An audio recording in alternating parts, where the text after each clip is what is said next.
आईडीजे 2007 का क्वेश्चन देखते हैं। Two particles of mass m each are tied at the ends of a light string of length 2a। Mass m है each और length 2a की string से Tide किया हुआ है।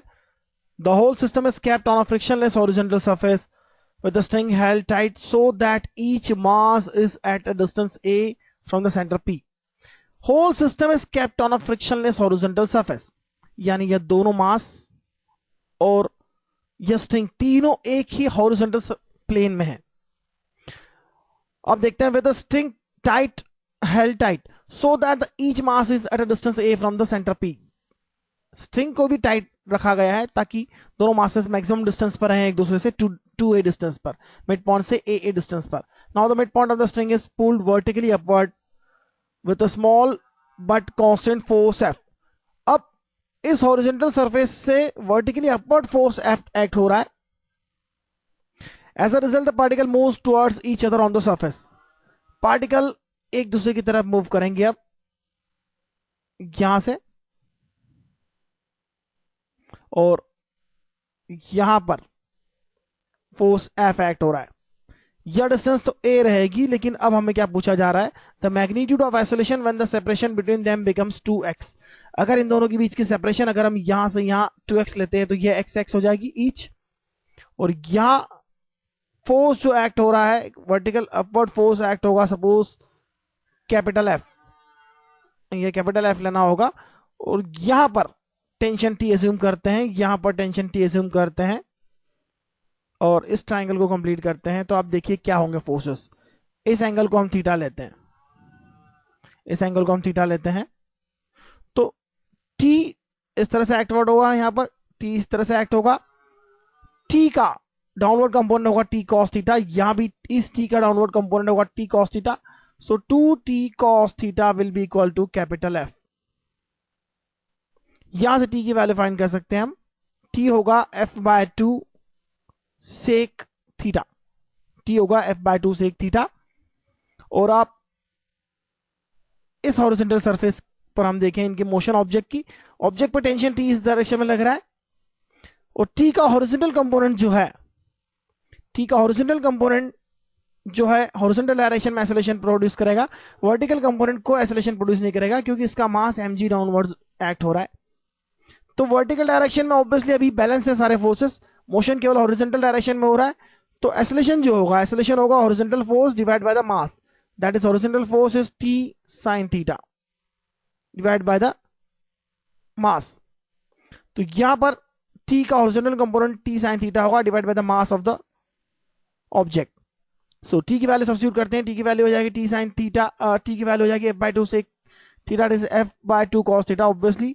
सो f/2 cos थीटा ये हो गया हमारा t sin theta divide bye m। Answer will be simply f/2 m, f/2 m sin theta by cos theta tan theta. tan theta यहां क्या होगा, इस ट्राइंगल में perpendicular upon base is tan theta, perpendicular is x and base is this is a square minus x square under root, so it is a square minus x square under root. So the answer is B, f/2 m, x upon root a square minus x square is the acceleration of each particle. तो बहुत अच्छा question है ये basically. आइए आगे देखते हैं हम। इस तरह के क्वेश्चन बहुत कम पूछे जाते हैं, और इस तरह के क्वेश्चन अगर हम अच्छे से करना सीख जाते हैं, शब्दों का बहुत ध्यान रखना चाहिए। वर्टिकली अपवर्ड पुल किया गया है, हॉरिजॉन्टल प्लेन में अगर पुल करते हैं हम लोग तो इससे हॉरिजॉन्टल प्लेन में यह मोशन सिर्फ टी के कारण होती, तो एक्सेलरेशन हो जाता a/a square minus x square whole under root. तो ध्यान रखना है आपको, एक ही शब्द में आंसर बदल जाता।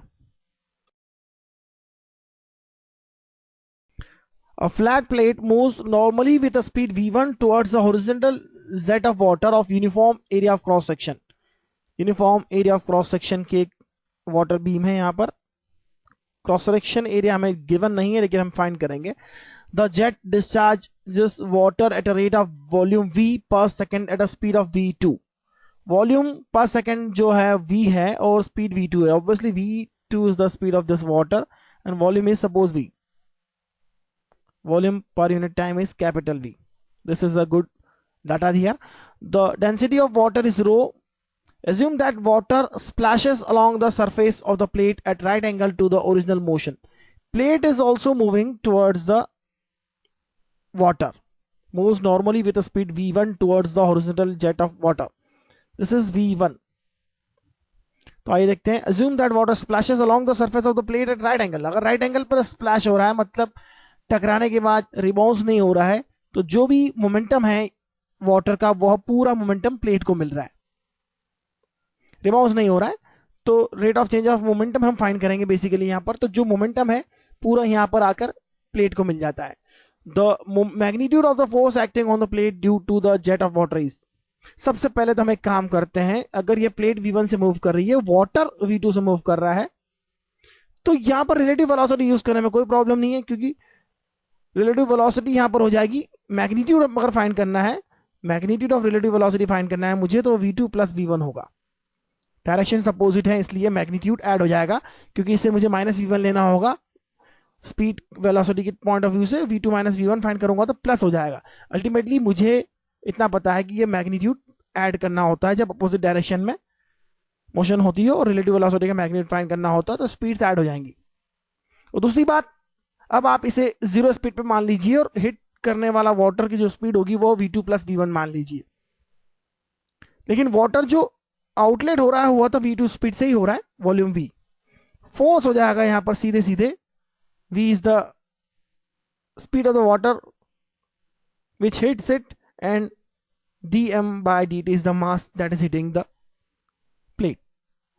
यहां पर v की जगह पर तो हम v1 प्लस v2 लेंगे ऑब्वियसली, और dm by dt मास जो हिट कर रहा है, मास के लिए हमें क्या फाइंड करना है, वॉल्यूम जो है वो क्या होगा, वॉल्यूम हो जाएगा v2 speed into surface area. Surface area यहां से आप फाइंड करने जाएंगे तो सरफेस एरिया हो जाएगा v capital divide by v2. Surface area होगा v capital by v2. This is the volume of water and v2 is the speed of water, so it is the area of cross section. This is the volume per unit time is always velocity of the stream into area of the cross section of the stream, so it is the volume per unit time. अब हम यहां पर क्या find करना चाहते हैं, dm by dt the mass of water which hits the plate. मास कितना hit करेगा यह देखना जरूरी है. मास जो हिट करेगा वो area into length of the water stream. Length of the water stream क्या होगी, यहां पर v1 प्लस v2 होगा पर यूनिट टाइम, जो length of the water stream यहां हिट करेगी. हम dm by dt फाइंड करेंगे. वॉल्यूम अब जो हिट कर रहा है वो हो जाएगा cross sectional area into v1 plus v2 is the speed, relative speed. इतना वॉल्यूम हिट करेगा और डेंसिटी इतना वॉल्यूम पर यूनिट टाइम हिट करेगा, क्योंकि v1 plus v2 relative motion हो जाएगी यहां पर, और area of cross section of the stream is a, तो यह वॉल्यूम हिट करेगा इतना. और अगर रिलेटिव वॉल्यूम है हमारे पास तो उससे मल्टीप्लाई कर देंगे डेंसिटी से, तो वॉल्यूम इंटू डेंसिटी हो जाएगी mass hitting per unit time.